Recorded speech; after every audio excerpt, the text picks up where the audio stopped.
एक समय की बात है। एक छोटे से गांव में एक किसान रहता था। वह बहुत मेहनती था और अपने छोटे से खेत में बड़ी लगन से काम करता था। हर साल उसकी फसल बहुत अच्छी होती थी, जिससे वह और उसका परिवार सुखी रहते थे। लेकिन कुछ समय से एक कौवा उस किसान के लिए मुसीबत बन गया था। वह पास के पेड़ पर रहता था और जब भी किसान की फसल पकने लगती, वह अपने दोस्तों को बुलाकर खेत में धावा बोल देता। सारे कौवे मिलकर अनाज चुगते और फसल को बहुत नुकसान पहुंचा देते। किसान ने बहुत सोचा कि इस समस्या का समाधान कैसे किया जाए। आखिरकार एक दिन उसने एक योजना बनाई। रात को उसने अपने खेत में एक बड़ा जाल बिछाया और उसके ऊपर ढेर सारा अनाज बिखेर दिया। सुबह होते ही कौवे की नजर उन दानों पर पड़ी। वह खुश होकर बोला, वाह, आज तो मजा आ जाएगा। फिर उसने अपने सारे साथियों को बुला लिया।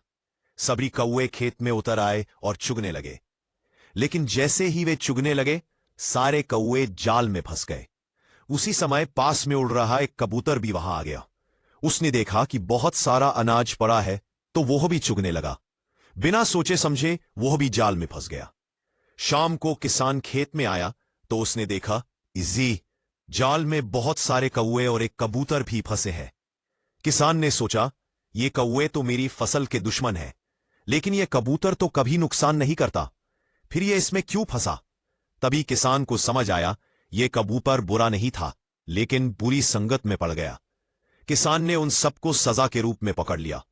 इस तरह कबूतर को अपनी गलती का एहसास हुआ कि बुरे लोगों की संगत हमेशा बुरा परिणाम देती है।